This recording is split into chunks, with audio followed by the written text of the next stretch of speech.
Hello my dear student, how are you? আশা করি তোমরা সকলে ভালো আছো, আমিও ভালো আছি। আজকে সবথেকে মজার এবং একটা অ্যাপ্লিকেবল টপিকস নিয়ে তোমাদের সামনে উপস্থিত হয়েছি। আমাদের কারেন্ট ইলেকট্রিসিটির এটা আমার 16তম লেকচার। এই লেকচারে আজকে যে আলোচ্য বিষয়টা থাকবে সেটা হচ্ছে শান্ট। শান্ট বলতে আসলে বোঝাই হলো একটা সমান্তরাল রোধ। তো এই শান্ট আলোচনা করতে যাওয়ার আগে শান্টের মূল যে উপজীব্য বা শান্ট ব্যবহার করে যে কাজগুলো আমরা করি সেই করার জন্য মূল যে ডিভাইসটা কাজ করে সেটা হচ্ছে আমাদের গ্যালভানোমিটার। তাহলে এই গ্যালভানোমিটার সম্পর্কে আমরা আগে একটু ছোট্ট করে আলোচনা করে নিই, আশা করি তোমাদের কাজে আসবে। সেই আলোচনাটার পরে আমরা হচ্ছে শান্টের ব্যবহার বা শান্ট সংক্রান্ত বিষয়ে আলোচনা করতে যাব। তো দেখো, প্রথমে হচ্ছে গ্যালভানোমিটার। এই গ্যালভানোমিটারটা কি? গ্যালভানোমিটার হচ্ছে তোমার একটা চুম্বক দণ্ডের মধ্যে একটা দণ্ড চুম্বক বা একটা চুম্বকের মধ্যে একটা কয়েল পেঁচানো থাকে, এই আর কিচ্ছু না। যে এরকম দুটো স্থায়ী চুম্বক, এই স্থায়ী চুম্বক দুইটার মাঝে একটা আয়তাকার তারকুণ্ডলী থাকবে।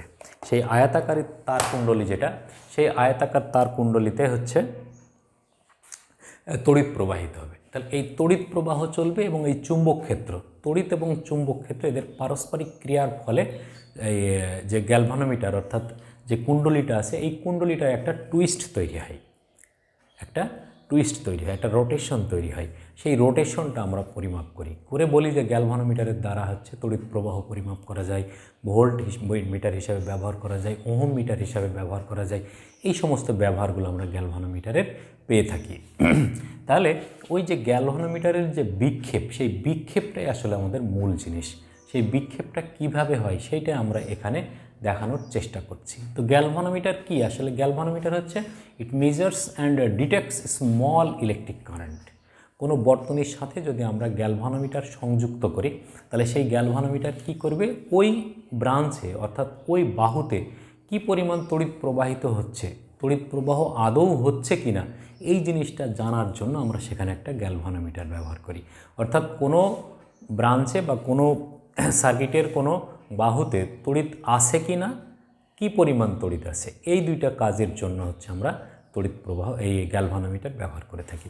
তো গ্যালভানোমিটার ইলেকট্রিক কারেন্ট পরিমাপ করে, কিন্তু খুব স্বল্প মানের তড়িৎ প্রবাহ পরিমাপ করে। কেমন রেঞ্জের? মিলি অ্যাম্পিয়ার, মাইক্রো অ্যাম্পিয়ার রেঞ্জের।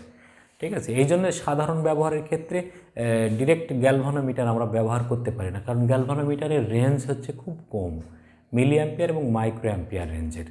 ঠিক আছে, তো এই গ্যালভানোমিটারটা কিভাবে কাজ করে? গ্যালভানোমিটারটা দেখেছি আমরা যে এরকম একটা গ্যালভানোমিটার যদি লাগানো থাকে, এর ভিতর দিয়ে তড়িৎ প্রবাহ হচ্ছে আই। তাহলে এইখানে গ্যালভানোমিটারে একটা কাঁটা থাকে আর এইগুলো হচ্ছে মিটার, স্কেল করা থাকে 1 2 3 4 5 6 আপ টু 10 মিলি অ্যাম্পিয়ার। দেখা গেল 10 মিলি অ্যাম্পিয়ার পর্যন্তের সর্বোচ্চ দাগ কাটা আছে। এর ভিতরে তড়িৎ প্রবাহের ফলে এই কাঁটাটা যদি এই বরাবর থাকে, তখন আমরা বলি যে 6 মিলি অ্যাম্পিয়ার তড়িৎ প্রবাহিত হচ্ছে। তাহলে এই যে কাঁটাটার বিক্ষেপ হচ্ছে কেন, এইটা আমরা একটু দেখি। এই গ্যালভানোমিটার মূলত একটা স্থায়ী চুম্বক, আমি লাল দাগ দিয়ে দেখেছি একটা স্থায়ী চুম্বক, যার এইটা হলো নর্থ পোল, এটা হলো সাউথ পোল।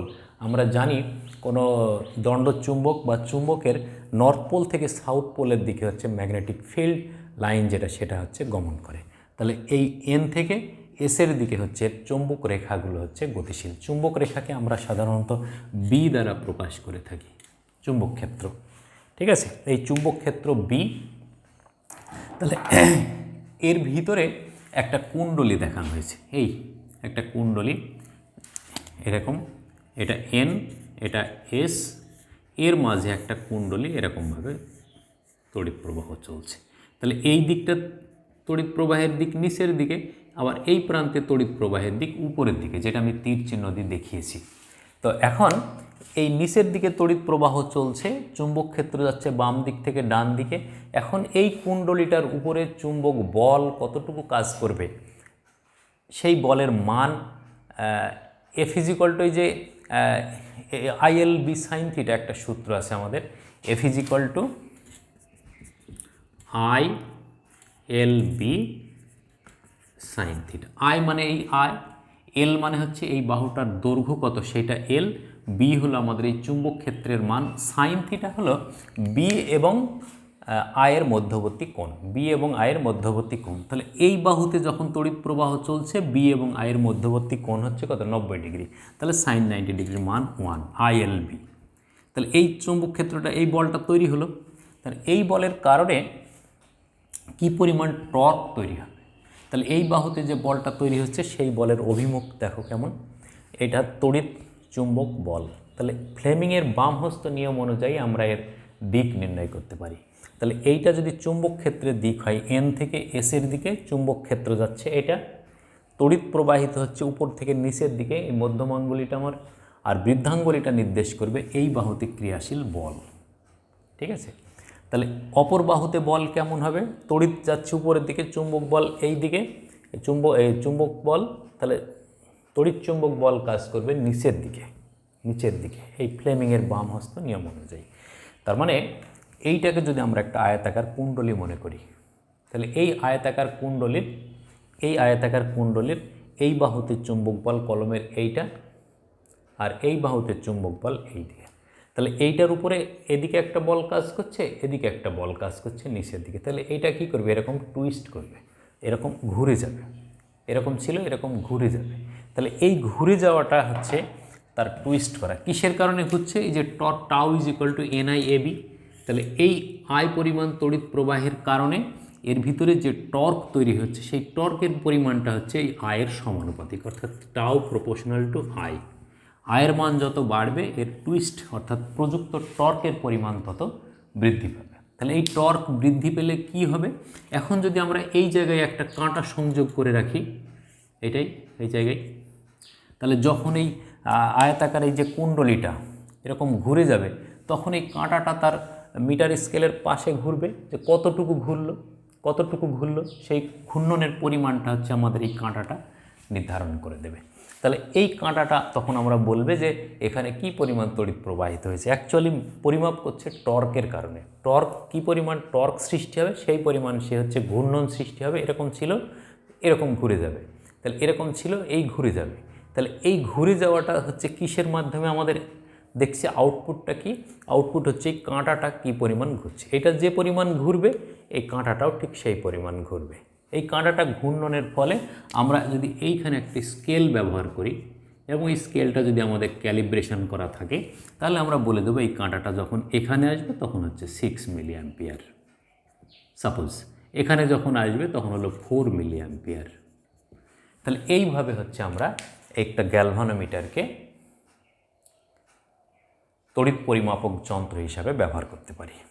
আসলে এখন এইটাকে আমরা গ্যালভানোমিটারকে অ্যামিটার হিসাবে ব্যবহার করছি বলছি এটাকে, তার মানে তড়িৎ মাপক যন্ত্র হিসাবে আমরা একটা গ্যালভানোমিটারকে ব্যবহার করছি। এটাই হলো একটা গ্যালভানোমিটারের মূল তত্ত্ব। একটা গ্যালভানোমিটার যে নীতিতে কাজ করে সেই নীতির মূল তত্ত্ব হলো আমাদের এইটা। চলো এবার শান্টে যাই।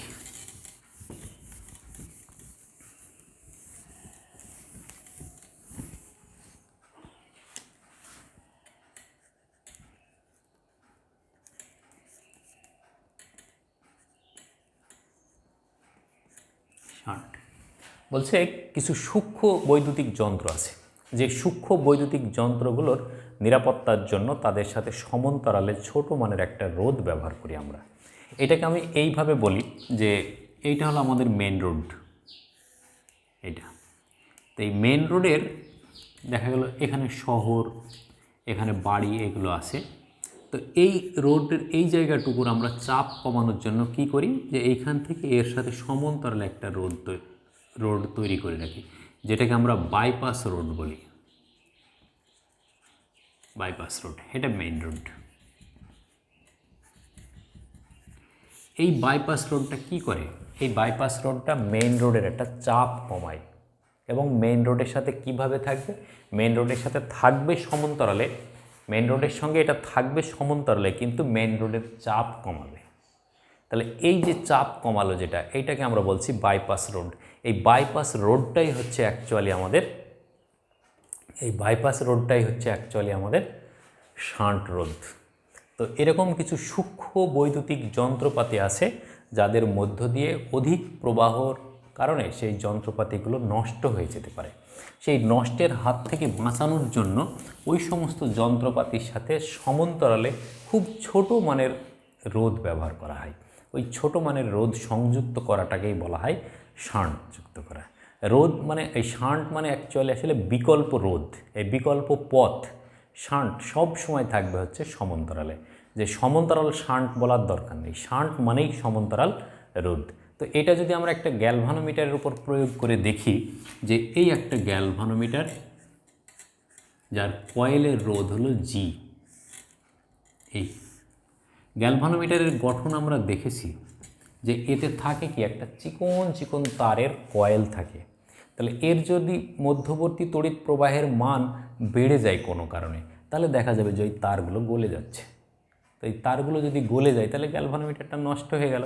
তাহলে সেই গ্যালভানোমিটারটাকে নষ্টের হাত থেকে আমরা যদি বাঁচাতে চাই, তাহলে এইখানে খুব স্বল্প মানের একটা রোধ আমরা ব্যবহার করব। এই রোধটা শান্ট রোধ, এর নাম দিলাম এস। এই তড়িৎ প্রবাহটা এ বিন্দুতে এসে দুই ভাগে এখন বিভক্ত হয়ে যাবে, একটা হলো আইজি আর একটা হলো আইএস। এইখানে এসে আইএস আইজি একসঙ্গে যুক্ত হয়ে বি বিন্দুতে আবার মূল প্রবাহ আই তৈরি করবে। তাহলে এটা হলো আমাদের একটা গ্যালভানোমিটারের কীভাবে শান্ট যুক্ত করতে হয় তার একটা প্রতীকী চিত্র, প্রতীকী একটা সার্কিট। ঠিক আছে, তাহলে এই এসটা কী করবে, গ্যালভানোমিটারকে নিরাপত্তা দেবে। তাহলে সূক্ষ্ম সুবেদী মানে এইগুলো হচ্ছে খুব সূক্ষ্ম সফিস্টিকেটেড ইলেকট্রিক ডিভাইস।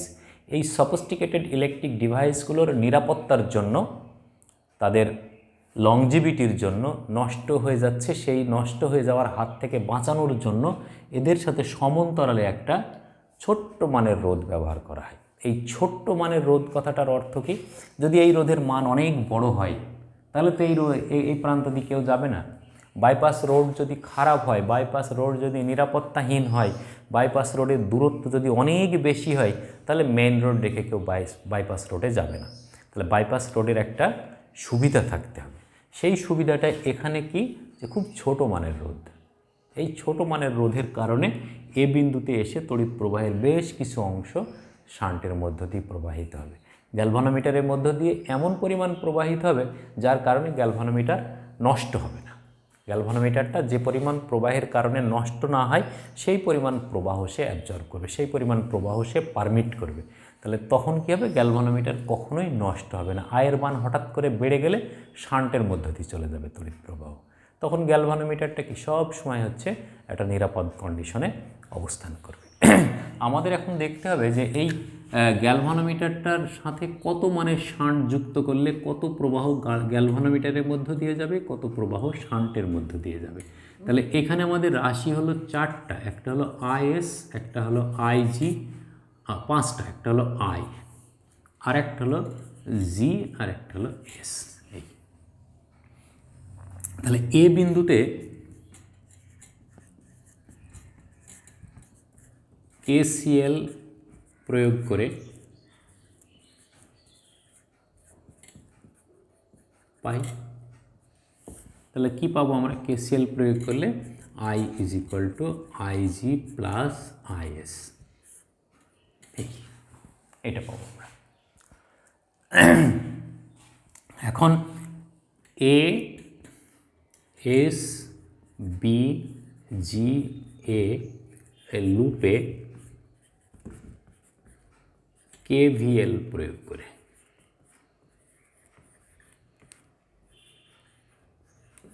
কেভিএল প্রয়োগ করি, তাহলে কেভিএল প্রয়োগ করলে কি হবে, মাইনাস আইএস ইন্টু এস, এদিকে কিছু নেই, plus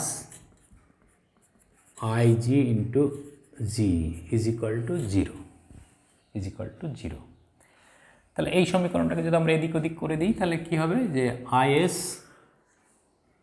into S is equal to IG into G, বা IS by IG is equal to G by S. তাহলে এটাকে যদি আমরা যোজন করি তাহলে কি পাবো আমরা, যোজন করলে IS plus IG divided by IG is equal to S plus G divided by S যোজন করে।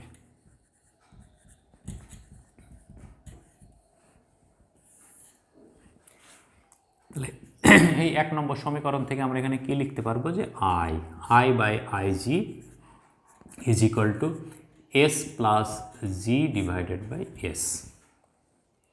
তাহলে এখান থেকে আমরা দুইটা জিনিস পাবো যে I is equal to S plus G divided by S into I G, এটা হলো 2 নম্বর সমীকরণ। আবার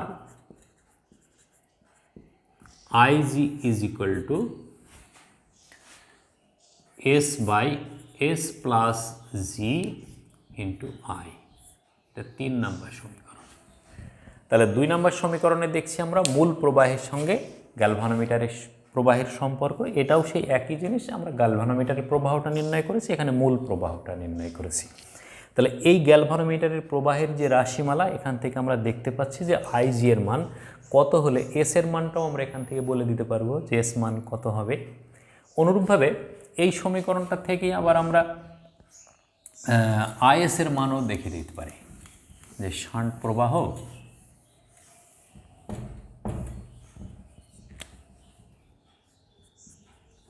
তাহলে শান্ট প্রবাহ IS is equal to G by S plus G into I. এটাকে যদি আমরা 4 নাম্বার বলি, তাহলে এটা 4 নাম্বার, এটা হলো 3 নাম্বার, এটা হলো 2 নম্বর। এটা হলো গ্যালভানোমিটার প্রবাহ, এটা হলো মূল প্রবাহ, এটা হলো শান্ট প্রবাহ। তাহলে এই 3টা প্রবাহের মান কিন্তু আমরা এই সমীকরণ থেকে পেয়ে যাচ্ছি।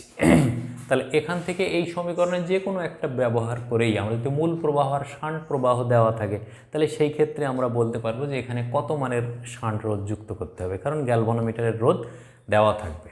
তাহলে এইগুলো ব্যবহার করে আমরা গ্যালভানোমিটারের নিরাপত্তার জন্য, এটা তো একটা রেটিং থাকবে যে এত ওহম রোধের একটা গ্যালভানোমিটার সর্বোচ্চ এত অ্যাম্পিয়ার পর্যন্ত তড়িৎ প্রবাহ গ্রহণ করতে পারে। তাহলে আইজি এবং জি এর মান যখন আমাদের জানা হয়ে যাবে, তখন আমাদের কত প্রবাহের জন্য কি পরিমাণ শান্ট যুক্ত করতে হবে সেটা আমরা বলে দিতে পারবো। মূল সমীকরণ হচ্ছে আমাদের এই 3টা। এই যে 2 নম্বরে যে সমীকরণটা দেখলাম আমরা, এই সমীকরণে, এই 2 নম্বর সমীকরণে এই যে S plus G by S, এই যে রাশিটা পেয়েছে, এটাকে বলা হচ্ছে শান্টের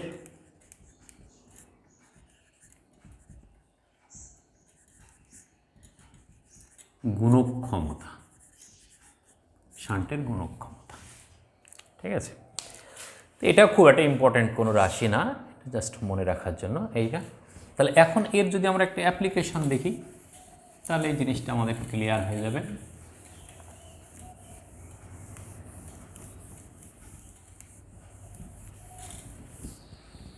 যে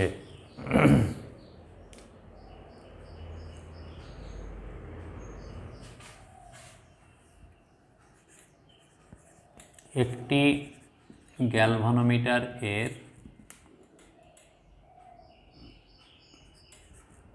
কয়েলের রোধ 10 ওহম এবং মূল প্রবাহের 10% প্রবাহ গ্যালভানোমিটার এর মধ্য দিয়ে প্রবাহিত করলে কত মানের শান্ট যুক্ত করতে হবে। এই হলো একটা অঙ্ক, খুব সিম্পল অঙ্ক এখানকার। তাহলে এখানে জি সমান কত, 10 ওহম। আই সমান যদি 100 একক হয়, আইজি সমান তাহলে কত হবে তখন, আইজি সমান 10 একক। S is equal to volt. এই হলো আমাদের সূত্র। তাহলে এখন আমরা জানি কি, IG is equal to S divided by S plus G into I. তাহলে এখন আমরা আইজি এর মান কত, আইজি এর মান হলো 10 ইজ ইকুয়াল টু এস এর মান নেই, আমাদের এস এর মান নেই, 10 ইন্টু 100, ব্যাস আর গুণন করে দিলাম, এই 1 0 চলে গেল। তাহলে S plus 10 is equal two 10s, 10s বা 9s is equal two 10, s is equal two 10/9 সমান হচ্ছে 1.11 এরকম ওহম হবে। তাহলে শান্ট রোধ হচ্ছে 1.11 ওহম। এই তাহলে এই 1.11 ওহম যদি আমরা রোধ ব্যবহার করি তাহলে মূল প্রবাহের 10% শান্টের গ্যালভানোমিটারের মধ্য দিয়ে প্রবাহিত হবে। এটা একটা প্রতীকী আমি অঙ্ক দেখালাম। তাহলে এইরকম যে কোনো ধরনের অঙ্ক, শান্ট প্রবাহ, মূল প্রবাহ, গ্যালভানোমিটার প্রবাহ, শান্ট রোধ, গ্যালভানোমিটার রোধ, এইগুলোর মধ্যে রিলেশন ভিত্তিক 3টা সমীকরণ আমরা দেখেছি। মূলত সমীকরণ 2টা, একটা হলো গ্যালভানোমিটার প্রবাহ আইজি ইজ ইকুয়াল টু, আর একটা হচ্ছে শান্ট প্রবাহ আইএস ইজ ইকুয়াল টু। তাহলে এই সমীকরণ 2টা ব্যবহার করে আমরা হচ্ছে এই গ্যালভানোমিটার সংক্রান্ত, এই শান্ট সংক্রান্ত যে কোনো অঙ্কের বা যে কোনো গাণিতিক সমস্যাগুলোর আমরা সমাধান করে আনতে পারি এখান থেকে। তো আজকের আলোচনা এটুকুই। ভালো থাকো, সুস্থ থাকো। এরপরে নতুন আলোচনা নিয়ে আবার তোমাদের সামনে দেখা হবে। ততক্ষণ পর্যন্ত সুস্থ থাকো, ভালো থাকো, ধন্যবাদ।